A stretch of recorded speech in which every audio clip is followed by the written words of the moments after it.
আসসালামু আলাইকুম সবাইকে।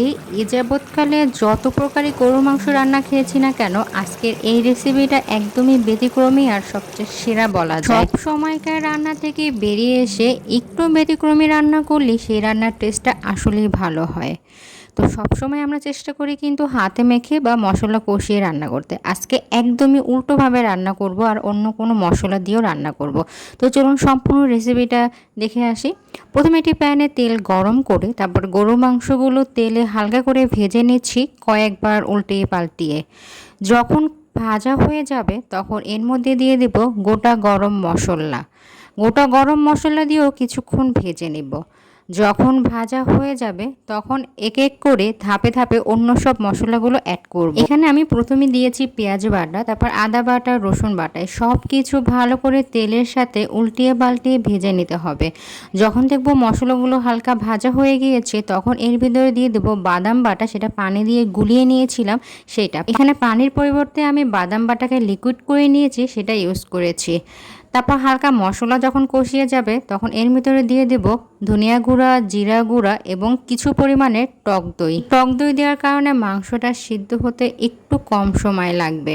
তো সব কিছু মশলা ভালো করে কষিয়ে নিয়ে কিছুক্ষণ রেখে দেব। যখন দেখব যে কষানো হয়ে গিয়েছে তখন হালকা পানি দিয়ে আরও কিছুক্ষণ কষিয়ে নিব।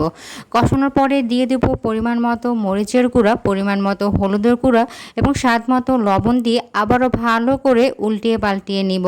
এইভাবে রান্না করার কারণে এই মাংসের স্বাদ একটু ভিন্ন রকম লেগেছে, যে আমার কাছে অসম্ভব ভালো লেগেছে। ঢাকনা দিয়ে ঢেকে রেখে কিছুক্ষণ কষিয়ে নিব। ঢাকনাটা খুলে আবারও ভালো করে নেড়ে চেড়ে নিব। যত বেশি মশলা কষানো হবে তত বেশি এর স্বাদ বেড়ে যাবে। তারপরে আবারও একটু অল্প পরিমাণে পানি দিয়ে কিছুক্ষণ আবারও ঢাকনা দিয়ে ঢেকে রেখে কষিয়ে নেব। আমি অনেকক্ষণ যাবৎ ধাপে ধাপে করে এইভাবেই মশলার সাথে মাংসটাকে ভালোভাবে কষিয়ে নিচ্ছি। যখন একদম ভালো করে কষানো হয়ে যাবে তখন এর মধ্যে দিয়ে দিব পরিমাণ মতো ঝোল, সিদ্ধ হতে যা লাগে তাই।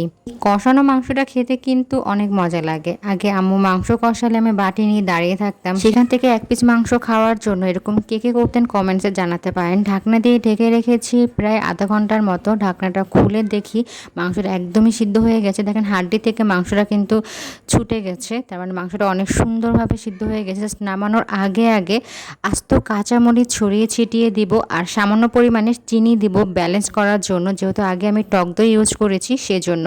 আবার নিবু জালে ঢাকনা দিয়ে ঢেকে রাখবো। 5-10 মিনিটের পর ঢাকনাটা খুলে দেখব কত সুন্দর একটা ফ্লেভার বের হয় আর এটা খেতে অসম্ভব মজা লেগেছে। আচ্ছা, এই রেসিপিটির নাম কি দেওয়া যায় তা কমেন্টসে অবশ্যই জানাবেন।